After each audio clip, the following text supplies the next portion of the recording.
حضرات محترم، آج کا دور اس لحاظ سے بڑا کریٹیکل اور مشکل دور ہے کہ دنیا ایک گلوبل ولیج بن چکی ہے، بلکہ گلوبلائزیشن کا فتنہ چاروں طرف پھیلا ہوا ہے۔ انفارمیشن ایک لمحے میں دنیا کے ایک کونے سے دوسرے کونے تک پہنچ جاتی ہے۔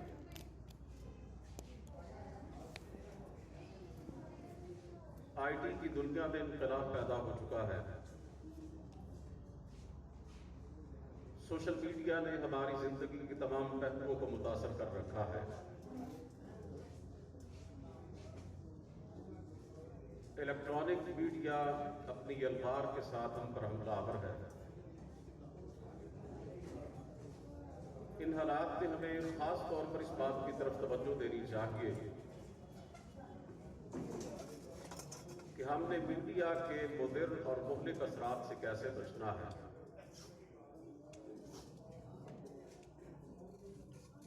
ہم نے ایک مسلمان کی حیثیت سے ان رکاوٹوں اور مشکلوں میں سے اپنا راستہ کیسے بنانا ہے، کیونکہ بحمد اللہ تعالی ہم مسلمان ہیں، اور اس وجہ سے ہم نے دنیا کی ہر چیز کو اسلام کی نظر سے دیکھنا ہے۔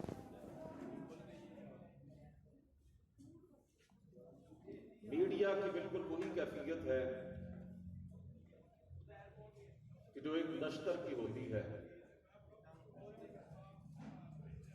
یہ نشتر کسی ڈاکٹر کے ہاتھ میں ہو تو انسانیت کے لیے باعث رحمت ہے، اور اگر یہی نشتر کسی ڈاکو کے ہاتھ میں ہو تو انسانیت کے لیے باعث زحمت ہے۔ اسی طرح میرے دوستوں، یہ میڈیا اگر رحمان کے بندوں کے ہاتھ میں ہو تو اس سے خیر، بلائی، نیکی اور قرآن و سنت کی اشاعت کا کام لیا جا سکتا ہے۔ سوسائٹی کی بہتری اور اصلاح کا کام لیا جا سکتا ہے۔ اور اگر یہی میڈیا شیطان کے ہاتھ میں ہو، جیسے کہ آپ اس وقت دیکھ رہے ہیں کہ یہ شیطان کے ہاتھ میں ہی ہے، تو پھر یہ میڈیا انسانیت کی تباہی، توجہ میری طرف رکھیے، اگر یہ میڈیا جیسا کہ اس وقت شیطان کے ہاتھ میں ہے تو یہ انسانیت کی تباہی، بربادی کا سبب بن رہا ہے۔ نفس انسانی بھی چونکہ انسان کو برائی پر اکساتا ہے، جیسا کہ اللہ تعالیٰ ارشاد فرماتے ہیں ان النفس لامارۃ بالسوء، انسان طبعی طور پر برائی کی طرف بہت جلد مائل ہوتا ہے، بنسبت اس کے نیکی کی طرف اتنی جلدی مائل نہیں ہوتا۔ تو اس بنا پر ذرائع ابلاغ، خاص طور پر سوشل میڈیا، ہماری نوجوان نسل کے نقطہ نظر سے ایک بہت بڑی تخریبی مہم چلا رہا ہے، اور اس کا زیادہ تر استعمال نیگیٹو سینس میں کیا جا رہا ہے۔ میرے ذمے آج اس حوالے سے گفتگو کرنا لگایا گیا تھا کہ ایک مسلمان کی حیثیت سے ہمیں سوشل میڈیا کا استعمال کیسے کرنا چاہیے۔ یہ فیس بک ہے، واٹس ایپ ہے، ٹویٹر ہے، دیگر یہ اپلیکیشنز ہیں۔ بحیثیت مسلمان ہمیں ان سے کیسے فائدہ اٹھانا چاہیے اور کیسے ان کو استعمال کرنا چاہیے۔ سورہ یاسین کی ایک آیت مبارکہ میں نے آپ کے سامنے پڑھی ہے۔ اس اس میں اللہ رب العزت ارشاد فرما رہے ہیں اِنَّا نَحْنُ نُحْيِي الْمَوْتَى وَنَكْتُبُ مَا قَدَّمُوا وَآثَارَهُمْ وَكُلَّ شَيْءٍ أَحْصَيْنَاهُ فِي إِمَامٍ مُبِينٍ۔ ہم مردوں کو زندہ کریں گے اور جو کچھ انسان آگے بھیج رہے ہیں اور پیچھے چھوڑ رہے ہیں وہ سب ہم لکھتے ہیں۔ ہر چیز ہم نے ایک واضح کتاب کے اندر درج کر رکھی ہے۔ اس آیت کے اندر یہ جو فرمایا گیا نا کہ نَكْتُبُ مَا قَدَّمُوا وَآثَارَهُمْ، اللہ فرماتے ہیں کہ جو کچھ انسان آگے بھیجتے ہیں اور جو پیچھے چھوڑتے ہیں ان سب کو ہم قلم بند کرتے ہیں۔ انسان جو اعمال کرتا ہے وہ اچھے ہو یا برے وہ آگے بھیج دیتا ہے۔ وہ قیامت کے دن کے لیے اپنی جزا اور سزا کے حوالے سے اللہ تعالیٰ کے ہاں محفوظ کروا لیتا ہے، اور اس کے اچھے یا برے اعمال کے جو اثرات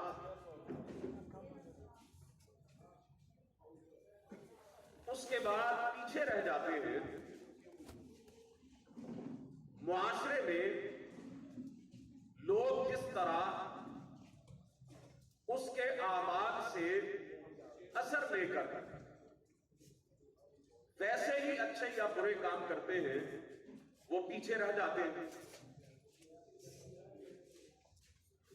ان الفاظ کا مطلب یہ ہے کہ انسان نہ صرف اپنے اعمال کا ذمہ دار ہوگا بلکہ اس کے اعمال کی وجہ سے ان کے اثرات کی بنیاد پر جو لوگ اس کے راستے پر چلے اس کو دیکھ کر جنہوں نے ویسے ہی اعمال انجام کیے اچھے یا برے ان کا بھی ذمہ دار ہوگا، اور اپنے اعمال کے اثرات کی بنا پر جتنے لوگ بھی اس کو دیکھ کر اچھے یا برے اعمال انجام دیں گے اس کے مطابق اسے بھی جزا یا سزا ملے گی۔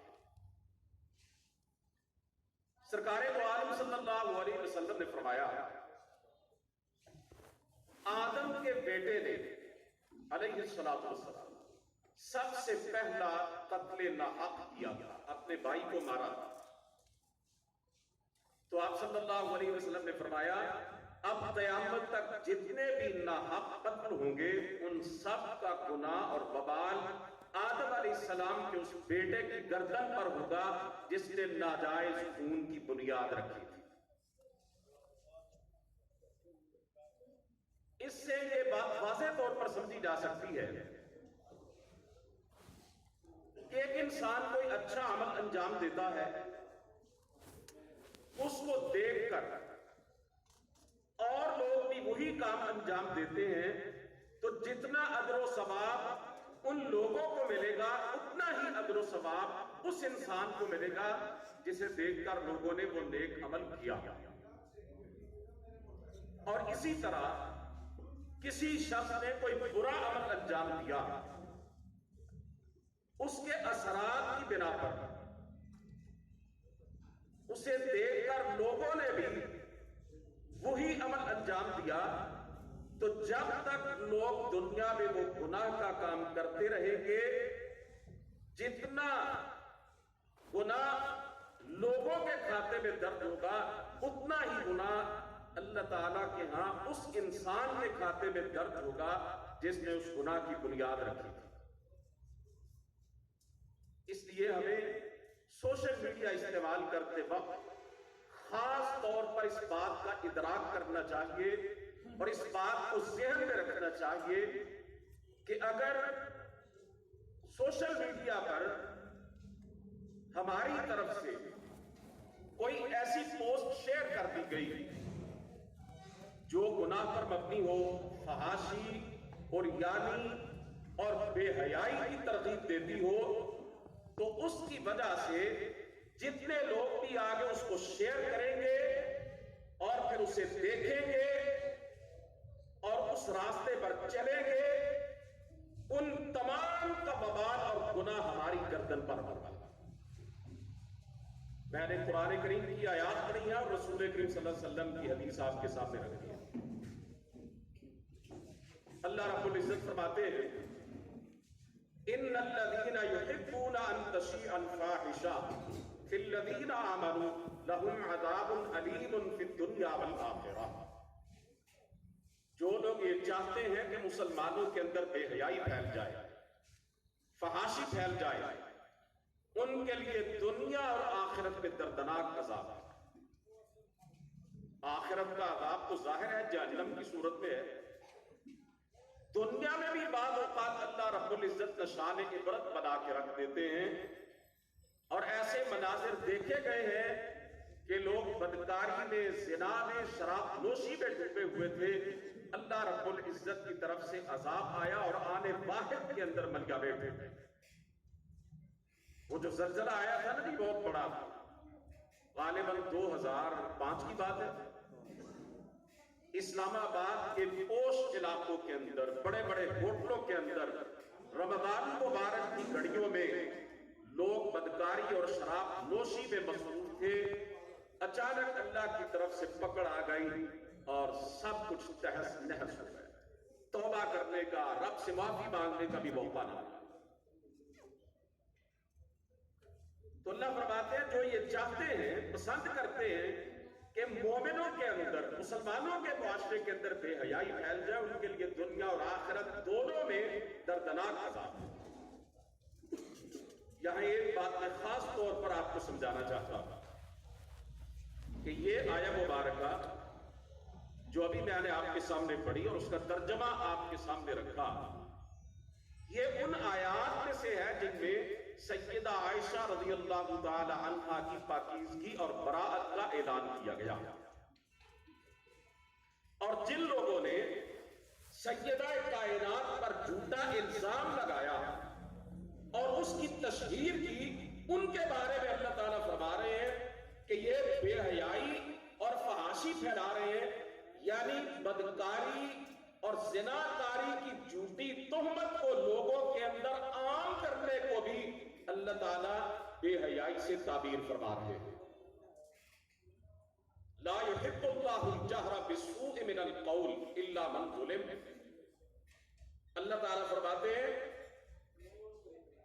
کہ برائی کا بلند آواز سے اظہار بھی مجھے پسند نہیں ہے، کیونکہ برائی کا اور گناہ کا بار بار ذکر کیا جائے، بلند آواز سے ذکر کیا جائے، تکرار کے ساتھ لوگوں کے اندر ذکر کیا جائے، تو اس گناہ کی جو نفرت دلوں میں ہوتی ہے وہ کم ہو جاتی ہے، اس سے کراہت باقی نہیں رہتی اور لوگ اسے ایک معمولی سا کام سمجھنا شروع کر دیتے ہیں۔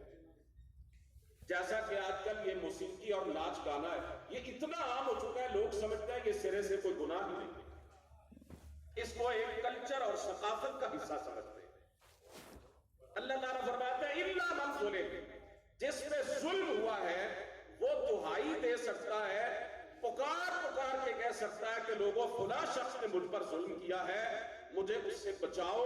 وہ ظالم سے خود بچنے اور لوگوں کو بچانے کے لیے بالجہر یعنی بلند آواز کے ساتھ اظہار کر سکتا ہے ظلم کا، ورنہ گناہ اور برائی کا بلند آہنگ طریقے سے معاشرے کے اندر ذکر کرنا بھی اللہ کو پسند نہیں ہے۔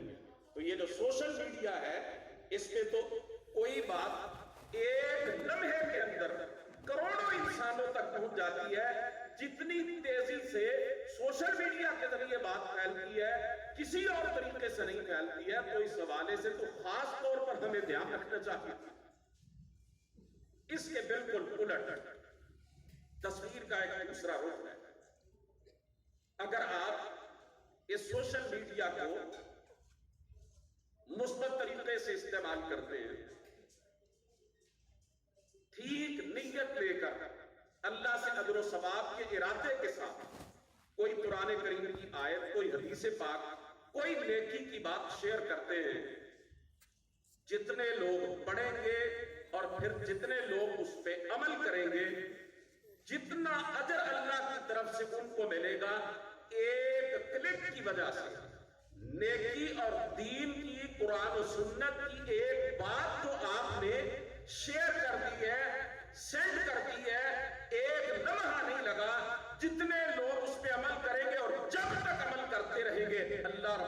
العزت آپ کو ان لوگوں کے ثواب کے برابر اجر عطا کرتا ہے۔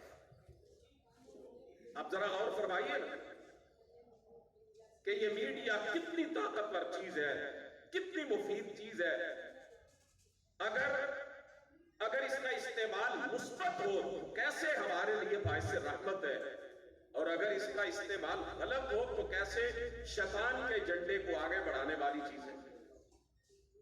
تو ہمیں آج یہ طے کرنا چاہیے، تہیہ کرنا چاہیے، اس درس سے اٹھنے سے پہلے ہمیں عزم جزم کرنا چاہیے کہ ہم سب ذرائع ابلاغ کے ذریعے، سوشل میڈیا کے ذریعے خیر اور بلائی کو پھیلائیں گے انشاءاللہ۔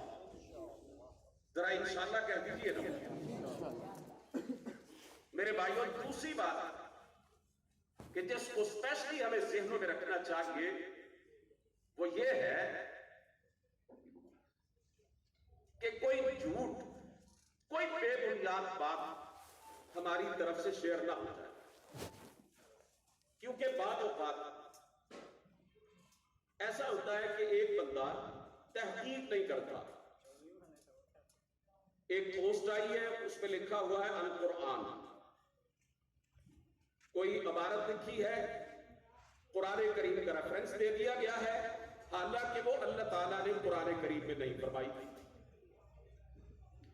ایک عبارت لکھی ہے، نیچے لکھ دیا گیا جی الحدیث یا ارشاد نبوی، حالانکہ وہ رسول کریم صلی اللہ علیہ وسلم نے بات کہی ہی نہیں ہے۔ تو اس طرح بغیر تحقیق کے اور بغیر جستجو کے بے بنیاد انداز میں کوئی بات پھیلا دی گئی، اسے اللہ کی طرف اور اس کے رسول کی طرف منسوخ کر دیا گیا، تو میرے بھائیوں یہ اتنا بڑا گناہ ہے۔ پہلے تو قرآن کریم کی آیت اس حوالے سے سماعت فرمائے، اللہ رب العزت ارشاد کر رہے ہیں وَمَنْ أَظْلَمُ مِمَّنِ افْتَرَىٰ عَلَى اللَّهِ كَذِبًا، اس سے بڑا ظالم اور کون ہو سکتا ہے کہ جو اللہ پر جھوٹ باندھتا ہے، اللہ نے کہا ہی نہیں اور وہ کہتا ہے کہ یہ اللہ تعالیٰ نے فرمایا۔ اور رسول کریم صلی اللہ علیہ وسلم نے ارشاد فرمایا۔ بعض اوقات خواہ مخواہ لوگ حدیثیں سینڈ کر دیتے ہیں، حالانکہ وہ حدیث نہیں ہے، وہ شیطان نما لوگوں نے جان بوجھ کر فکری جولیدگی پیدا کرنے کے لیے سوشل میڈیا پر پھیلائی ہوتی ہیں۔ اللہ کے رسول نے فرمایا من کذب علی متعمدا فلیتبوأ مقعدہ من النار، جو جان بوجھ کے مجھ پہ جھوٹ باندھتا ہے اور کہتا ہے کہ اللہ کے رسول نے یہ فرمایا حالانکہ میں نے ایسا نہیں فرمایا، تو آپ نے بتلایا کہ وہ جان لے اس کا ٹھکانہ جہنم ہے۔ اب آپ یہ سوال کر سکتے ہیں کہ جی ہمیں کیسے پتا چلے گا کہ واقعتاً جو چیز ہمارے پاس آئی ہے وہ قرآن کریم کا حصہ ہے یا نہیں، اللہ کے رسول کی حدیث ہے یا نہیں؟ آپ علماء سے پوچھ لیں۔ اگر خود تحقیق نہیں کر سکتے، ریسرچ نہیں کر سکتے، تو آپ صاحبان علم سے پوچھ لیں، جیسا کہ اللہ فرماتے ہیں فَاسْأَلُوا أَهْلَ الذِّكْرِ إِن كُنتُمْ لَا تَعْلَمُونَ، اگر تم نہیں جانتے تو اہل الذکر سے پوچھ لو، قرآن و سنت کا علم رکھنے والوں سے پوچھ لو۔ آج کل ایک جعلی حدیث بڑی گردش کر رہی ہے، اور جو رمضان مبارک قریب آئے گا تو سوشل میڈیا پر اس کے پھیلاؤ میں اضافہ ہوتا چلا جائے گا۔ وہ حدیث نہیں ہے کہ جی اللہ کے رسول صلی اللہ علیہ وسلم نے فرمایا جو شخص سب سے پہلے لوگوں کو رمضان المبارک کی آمد کی خوشخبری دیتا ہے، اللہ تعالیٰ اسے جہنم سے نجات دے دیتا ہے اور جنت اس کے مقدر میں لکھ دیتا ہے۔ یہ اللہ کے رسول کی قطعاً کوئی حدیث نہیں ہے۔ تو اس لیے میرے بھائیوں، سوشل میڈیا استعمال کرتے وقت انتہائی حساسیت کے ساتھ آپ نے یہ بات نشین کرنی ہے کہ اگر قرآن کریم کی کوئی آیت آپ کے پاس آئی ہے، کوئی حدیث پاک آئی ہے، اسے آگے مت پھیلائیے جب تک یہ تحقیق نہ کر لیں کہ یہ درست ہے یا غلط ہے۔ اللہ رب العزت نے ارشاد فرمایا یا ایھا الذین آمنوا ان جاءکم فاسق بنبأ فتبینوا ان تصیبوا قوما بجہالہ فتصبحوا علی ما فعلتم نادمین۔ فاسق انسان، کوئی بے اعتبار انسان تمہارے پاس کوئی خبر لے کر آئے تو اس کی تحقیق کر لیا کرو کہ یہ درست ہے یا غلط ہے. کہیں ایسا نہ ہو کہ تم لوگوں کو ناجائز طور پر نقصان پہنچا دو، لاعلمی میں ان پہ حملہ کر دو اور پھر تمہیں شرمندگی اٹھانا پڑے. اس آیت مبارکہ کے ترجمے کو ذرا سمجھنے کی کوشش کیجئے. کوئی بھی آدمی جب آپ کے پاس کوئی چیز بھیجے، آپ پڑھیں، اس کو دیکھیں، اس کا جائزہ لیں، تحقیق کریں کہ یہ درست ہے یا غلط ہے. اگر بغیر تحقیق کے آپ نے اس کو آگے بھیج دیا تو اس کا نتیجہ کیا ہوگا؟ اللہ کی بارگاہ میں ندامت اور شرمندگی کا سامنا کرنا پڑے گا. رسول کریم صلی اللہ علیہ وسلم نے فرمایا بلغوا عنی ولو آیا. ایک آیت، ایک حدیث، دین کی ایک بات بھی اگر تمہیں آتی ہے تو اپنے پاس مت رکھو، دوسروں تک پہنچا دو. جب آپ صلی اللہ علیہ وسلم نے خطبہ حجۃ الوداع ارشاد فرمایا تھا، یہاں پہ نوجوان بیٹھے ہیں، پڑھے لکھے لوگ بیٹھے ہیں، وہ اتنا زبردست خطبہ تھا کہ اسے ہیومن رائٹس کا انٹرنیشنل چارٹر کہا جائے تو بجا، انسانی حقوق کا عالمگیر منشور. اور رسول مقبول صلی اللہ علیہ وسلم کے اسی خطبے کی روشنی میں اقوام متحدہ نے، یو این او نے انسانی حقوق کا اپنا چارٹر ترتیب دیا ہے. وہ اس قدر اعلیٰ پائے گا خطبہ. آپ صلی اللہ علیہ وسلم نے وہ خطبہ ارشاد فرمایا، اس میں اسلام کی تمام بنیادوں کا ذکر ہے، مردوں کے حقوق کا ذکر ہے، خواتین کے حقوق کا ذکر ہے، شوہروں کے حقوق کا ذکر ہے، بیویوں کے حقوق کا ذکر ہے. اس میں وراثت کے حکامات بتلائے گئے ہیں، ہمسایوں کے حقوق کا ذکر ہے، معاشرت کی تعلیمات ہیں. غرض کہ وہ دین کا نچوڑ اور خلاصہ ہے وہ خطبہ. آپ صلی اللہ علیہ وسلم نے فرمایا فَلْيُبَلِّغُ الشَّاهِدُ الْغَائِبُ. جو شخص یہاں موجود ہے اور میری یہ باتیں سن رہا ہے، اس کا یہ فرض ہے کہ وہ لوگوں تک یہ باتیں پہنچا دے جو یہاں موجود نہیں ہیں.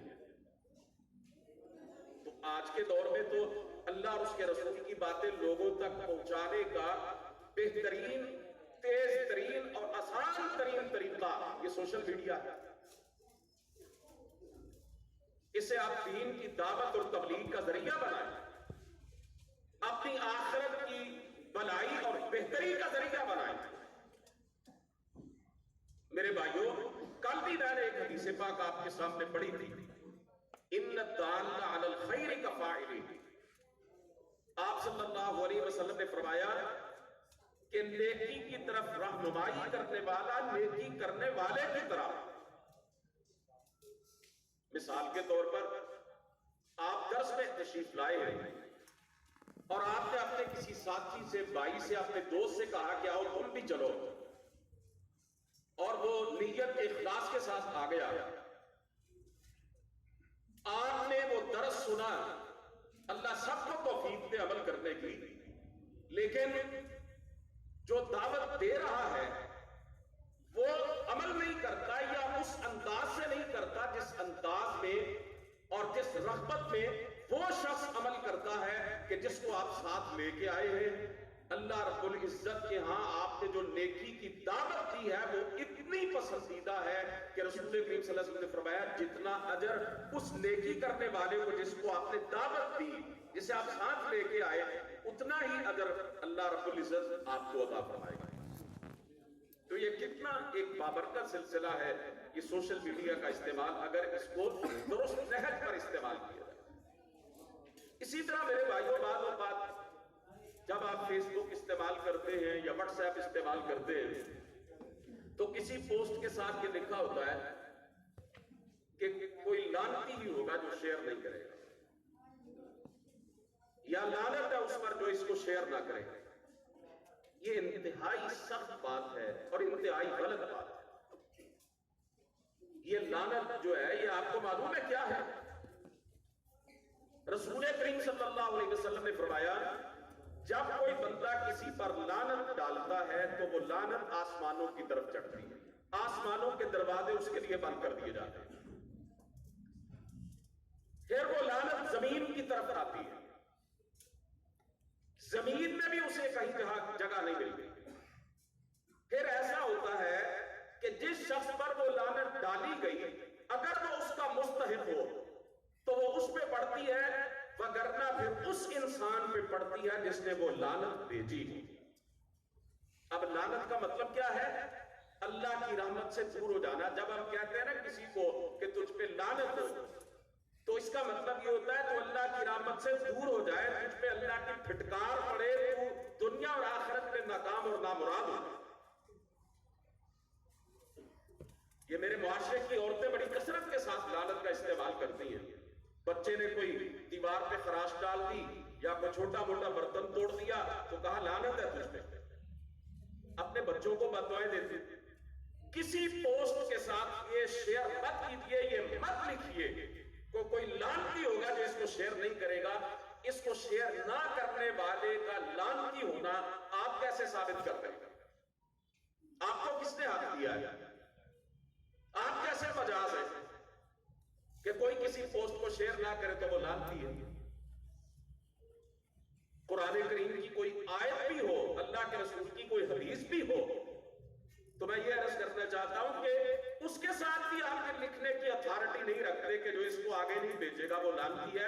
ہاں یہ ہے کہ جو اس کو پڑھ کے آگے نہیں بھیجے گا وہ اجر و ثواب سے محروم رہ جائے گا۔ سرکار دو عالم صلی اللہ علیہ وسلم نے فرمایا لیس المؤمن بالطعان ولا باللعان ولا الفاحش ولا البذیء، کہ ایک مومن نہ تو تانا دیتا ہے، نہ لعنت بیچتا ہے، نہ بےہودہ باتیں کرتا ہے، اور نہ ہی فحش گوئی کرتا ہے۔ ایک مسلمان کے کردار کے اندر یہ کسی کو لعنت ملامت کرنے والی صورتحال نہیں ہوتی ہے۔ آخر میں یہ عرض کرنا چاہتا ہوں کہ سوشل میڈیا کا استعمال ایک حد تک کیا جائے، اس کا مثبت استعمال بھی ایک لمٹ کے اندر رہتے ہوئے کیا جائے۔ ایسا نہ ہو کہ نمازیں چھوٹ رہی ہیں، اہم ذمہ داریاں جو ہیں ان میں حرج ہو رہا ہے، انسان اپنا وقت برباد کر رہا ہے۔ رسول کریم صلی اللہ علیہ وسلم نے فرمایا من حسن اسلام المرء ترکہ ما لا یعنیہ، ایک مسلمان کے اچھا ہونے کی نشانی یہ ہے کہ وہ ہر اس کام کو چھوڑ دیتا ہے جو بے فائدہ ہے۔ یعنی میڈیا کا بے فائدہ استعمال، فضول استعمال، غلط استعمال تو بالکل بھی نہیں کرنا۔ ایک سیکنڈ کے لیے بھی اگر ذرائع ابلاغ کا استعمال منفی انداز میں کیا تو یہ بالکل غلط بات ہے، اس کی اجازت نہیں دی اسلام نے۔ جو مثبت استعمال ہے وہ بھی ایک حد تک کرنا ہے کہ اپنے دینی اور دنیاوی فرائض سے بندہ غافل نہ ہو۔ جیسا کہ آج کل موبائل کمپنیوں نے پیکج دیے ہوئے ہیں، نائٹ پیکجز ہیں، ڈیٹا پیکجز ہیں، اور بدقسمتی کے ساتھ ہر چیز مہنگی ہو رہی ہے، لیکن یہ جو موبائل اور اس سے متعلقہ چیزیں ہیں وہ سستی ہو رہی ہیں، نئے سے نئے پیکجز آ رہے ہیں۔ ساری رات نوجوان جو ہیں وہ انٹرنیٹ کی گندگی کے اندر ڈوبے رہتے ہیں، تعلیم کا حرج ہوتا ہے، خاندان تباہ ہو رہے ہیں، معاشرہ بگڑ رہا ہے، نوجوان نسل تخریب کا شکار ہو چکی ہے، گھروں کے گھر برباد ہو رہے ہیں، بلکہ ہماری خاندانی زندگی تباہ ہو رہی ہے، ہماری فیملی لائف مجروح ہو رہی ہے، رشتے ناطے جو ہیں ان کا تقدس مجروح ہو رہا ہے۔ تو نوجوانوں کو خاص طور پر اس بات کی طرف توجہ دینی چاہیے کہ وہ اس کا بے محابہ استعمال نہ کریں اور غلط استعمال نہ کریں۔ رسول کریم صلی اللہ علیہ وسلم کی ایک حدیث پاک اس حوالے سے آپ کے سامنے رکھنا چاہتا ہوں۔ آپ صلی اللہ علیہ وسلم نے فرمایا کسی بندے کے قدم، کسی بھی انسان کے پاؤں اللہ تعالیٰ کی بارگاہ سے قیامت کے دن اس وقت تک نہیں ہل سکیں گے جب تک وہ 2-4 باتوں کا جواب نہ دیں، بلکہ 5 باتیں۔ یعنی یہ دیکھیں نا کہ اللہ تعالیٰ کا کتنا فضل و کرم ہے کہ جو امتحان اس رب نے ہم سے روز قیامت لینا ہے اس کا کوسچن پیپر ابھی سے آؤٹ کر دیا گیا ہے. سوال نامہ پہلے ہی بتا دیا گیا. رسول کریم صلی اللہ علیہ وسلم نے فرمایا اللہ تعالیٰ ہر بندے سے پوچھیں گے عن عمرہ فیما ابلا، اور بندے بتا میں نے زندگی دی تھی کیسے گزار کیا. ہم سب بحیثیت مسلمان ایمان رکھتے ہیں کہ زندگی عطا کرنے والی ذات اللہ کی، موت و حیات کا مالک اللہ ہے. دوسرا سوال ہوگا عن شبابہ فیما افنا، اللہ تعالیٰ پوچھیں گے میرے بندے میں نے جوانی عطا فرمائی تھی وہ کیسے گزاری. حالانکہ جوانی بھی تو زندگی کا ایک حصہ ہے.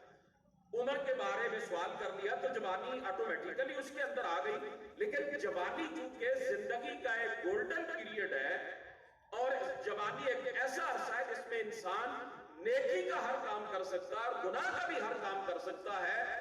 اس لیے خاص طور پر صلاحیتوں سے لبریز، قوت اور طاقت سے بھرا ہوا جو زندگی کا یہ عرصہ ہے جوانی کا، اس کے بارے میں خاص طور پر اللہ تعالیٰ پوچھیں گے کہ کیسے گزار کیا. ام مالہ من این اکتسب وفیما انفق، مال کے بارے میں دو سوال ہوں گے. اللہ پوچھیں گے کہ کمایا کس طریقے سے تھا اور خرچ کیسے کیا، حلال طریقے سے کمایا تھا یا حرام طریقے سے، اور پھر خرچ بھلائی کے کاموں میں کیا تھا یا گناہ کے کاموں میں. آخری سوال ہوگا بڑا اہم سوال، آج کے دور کے حوالے سے انتہائی اہم سوال. اللہ تعالیٰ پوچھیں گے ماذا عمل فیما علم، جو علم حاصل کیا تھا اس پہ عمل کتنا کیا. تو میرے بھائیوں، میرے دوستوں، میں انہی الفاظ پر اکتفا کرتے ہوئے یہ عرض کرنا چاہتا ہوں کہ اپنا قیمتی وقت برباد مت کیجیے، سوشل میڈیا پر اسے ضائع مت کیجیے. بہت سے لوگ ایسے ہیں کہ جو دن رات اس کے اندر انوالو رہتے ہیں اور نمازیں بھی ضائع کر دیتے ہیں، اپنے دینی فرائض بھی ضائع کر دیتے ہیں، دنیاوی ذمہ داریوں سے عہدہ برا نہیں ہوتے ہیں، اپنے دوستوں کو وقت نہیں دیتے ہیں، اپنے بچوں کو ٹائم نہیں دیتے ہیں، اپنے گھر والوں کے ساتھ بیٹھتے نہیں ہیں، بات چیت نہیں کرتے، اپنے بچوں کی تربیت سے غافل ہو جاتے ہیں. حتیٰ کہ بعض نوجوان تو اس میں ڈوب کر ناکارہ ہو جاتے ہیں، کوئی کام کاج تک نہیں کرتے، نہ پڑھتے ہیں نہ کوئی ہنر سیکھتے ہیں اور اپنے پورے خاندان کی رسوائی کا سبب بنتے ہیں. اس مختصر وقت میں میں آپ کے سامنے یہی چند باتیں عرض کرنے کے قابل ہوا ہوں. خلاصہ ایک دفعہ پھر آپ کے سامنے پیش کر دیتا ہوں کہ سوشل میڈیا کے ذریعے جھوٹی بات شیئر نہیں کرتے. اللہ اور اس کے رسول کے حوالے سے، قرآن اور حدیث کے حوالے سے کوئی بات ہو، بغیر تحقیق کیے کہ واقعتاً یہ قرآن کی آیت ہے یا اللہ کے رسول کی حدیث ہے یا نہیں، اس کو آگے نہیں بھیجنا. فحاشی اور یعنی بے حیائی پر مبنی کوئی پوسٹ شیئر مت کیجیے، کیونکہ جتنے لوگ پڑھیں گے اس کے مطابق چلیں گے، ان سب کا وبال بھی آپ کے کندھوں پہ ہوگا. اور پھر بے بہاوا بے دریغ استعمال نہیں کرنا، وقت ضائع نہیں کرنا. اللہ تعالیٰ نے زندگی کے ایک ایک لمحے کے بارے میں سوال کرنا ہے. میرے بھائیوں، جیسا کہ برادر عزیز حافظ حبیب یوسف صاحب نے آپ کی خدمت میں یہ بات پیش کی کہ جماعت اسلامی پاکستان نے رابطہ عوام مہم چلائی ہوئی ہے اور آج بھی وفود نکلے ہیں، احباب سے ملاقاتیں کی ہیں، انہیں بحیثیت مسلمان ذمہ داری کا احساس دلایا ہے. جماعت اسلامی پاکستان وطن عزیز میں بسنے والے اپنے تمام بھائیوں اور بہنوں کی اصلاح کا کام کر رہی ہے. پورے معاشرے کی اصلاح کا بیڑا اٹھا رکھا ہے اور جماعت اسلامی زندگی کے تمام شعبوں کے اندر الحمدللہ رواں دوا. بچوں میں بسم پیغام کے عنوان سے، نوجوانوں میں اسلامی جمعیت طلبہ کے عنوان سے، مزدوروں میں نیشنل لیبر فیڈریشن کے نام سے، کسانوں میں جے آئی کسان کے نام سے، معاشرے کے عام نوجوانوں کے اندر جے آئی یوتھ کے نام سے، ڈاکٹروں میں پاکستان اسلامک میڈیکل ایسوسی ایشن کے نام سے، وکلاء میں اسلامک لائرز فورم کے نام سے، اساتذہ میں تنظیم اساتذہ کے نام سے. غرض کے زندگی کے لوگوں کے اندر جماعت اسلامی اپنے کام کو آگے بڑھا رہی ہے، اور جماعت اسلامی کسی فرقہ کی دعوت نہیں دیتی، کسی عصبیت کی دعوت نہیں دیتی، کسی مفاد کی دعوت نہیں دیتی، صوبائیت کی بات نہیں کرتی، لسانیت کی بات نہیں کرتی۔ جماعت اسلامی صرف ایک دعوت دیتی ہے، بندگی رب کی دعوت، پیروی رسول کی دعوت، زندگی کے تمام شعبوں کو اللہ اور اس کے رسول کی ہدایات کے تحت لانے کی دعوت، یا ایھا الذین آمنوا ادخلوا فی السلم کافہ کی دعوت، کیا ایمان والو اسلام میں پورے کے پورے داخل ہوا۔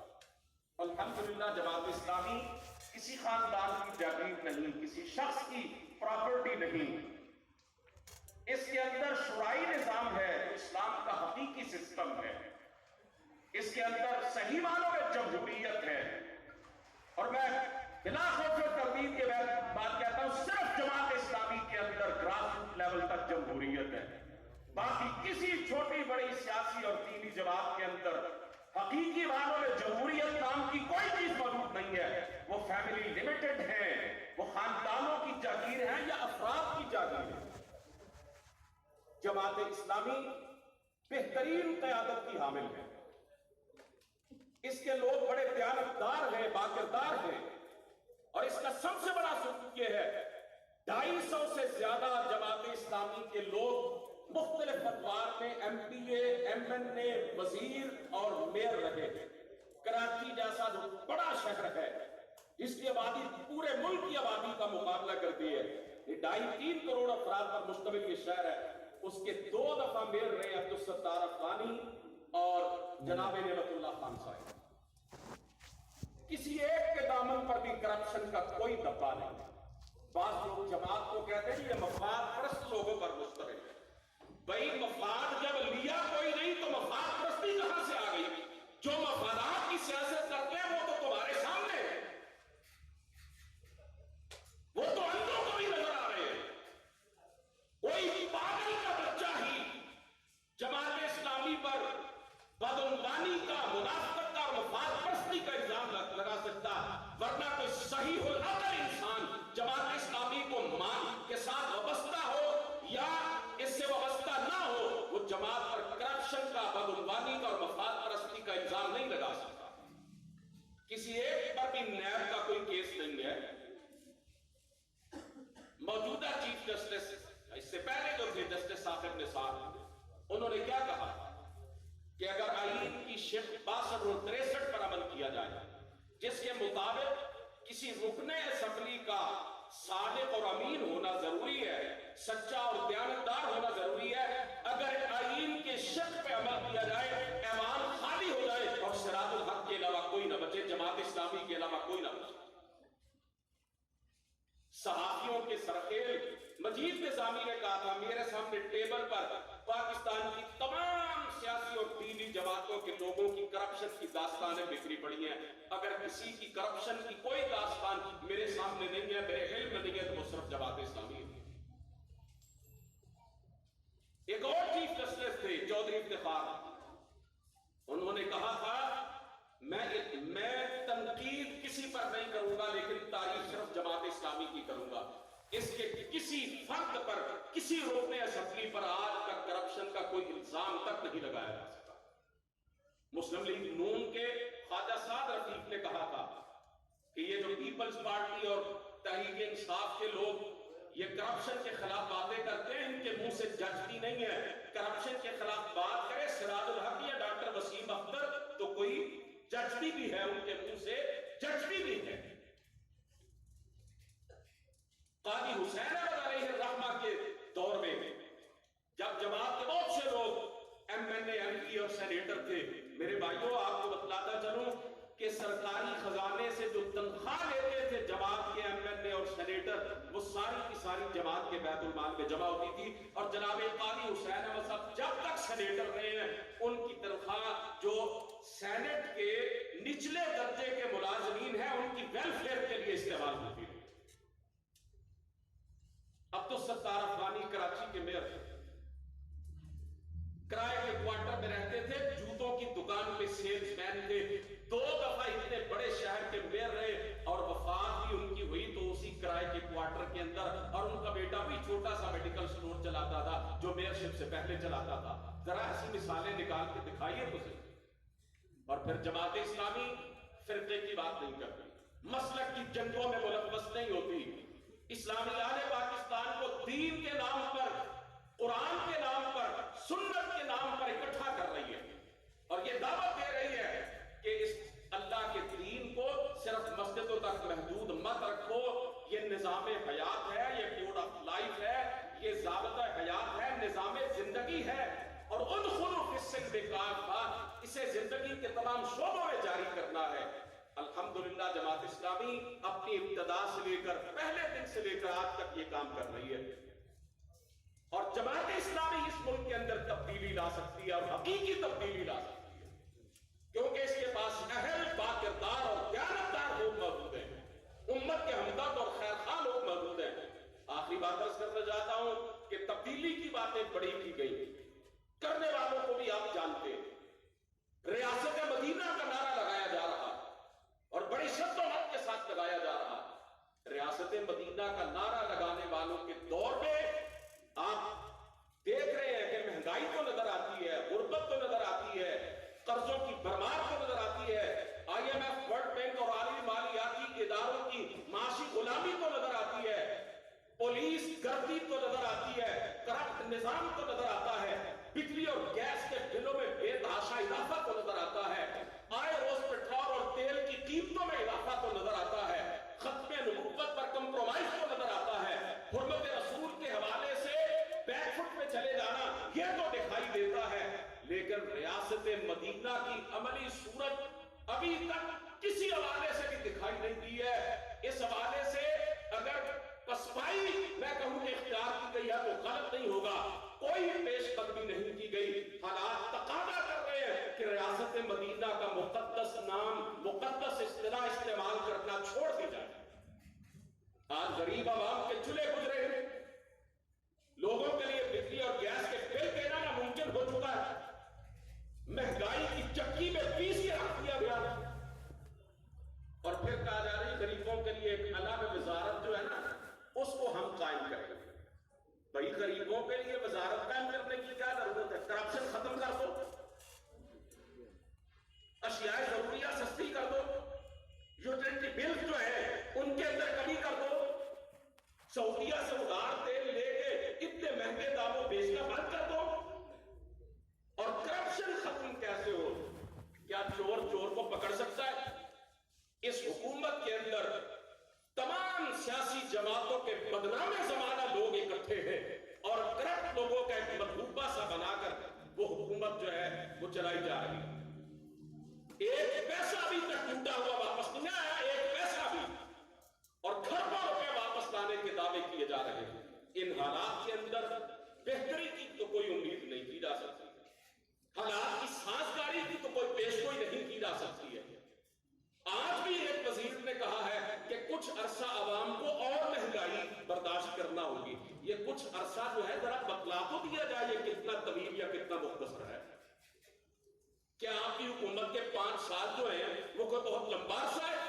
پلک جھپکتے میں 5 سال گزر جاتے ہیں. آپ یہ کہنا چاہتے ہیں گویا اپنی ناکامی کا اعتراف کر رہے ہیں کہ ہم نہیں مہنگائی کو کنٹرول کر سکتے.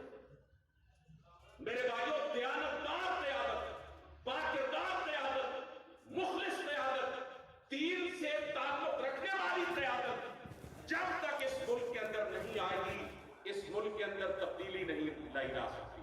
اور جماعت اسلامی اپنے کردار سے, اپنے رویے سے, اپنی جدوجہد سے یہ ثابت کر رہی ہے کہ حقیقی تبدیلی وہی لا سکتی ہے کہ جماعت اسلامی نے اس ملک کی نظریاتی اور جغرافیائی سرحدوں کا تحفظ کیا ہے, خون دے کے کیا ہے. بنگلہ دیش کی حکومت نے جماعت اسلامی کی پوری قیادت کو پھانسیوں پہ لٹکا دیا کہ انہوں نے 1971 میں پاکستان کو ٹوٹنے سے بچایا تھا. آج بھی ثابت ہو رہا ہے کہ پاکستان کی خاطر خون دینے والے کون ہیں اور پاکستان کو بھیڑیوں کی طرح نوچنے والے کون ہیں. کشمیر کی جنگ تکمیل پاکستان کی جنگ ہے, کشمیر پاکستان کی شاہراہ ہے. بھارت کیا کہہ رہا ہے؟ اس نے جماعت اسلامی کی پوری قیادت کو جیلوں میں ڈال دیا, پابند سلاسل کر دیا. آپ جناب لاکھ کے ذریعے اس بات سے واقف ہیں. ان کو 600-700 جماعت اسلامی کے ارکان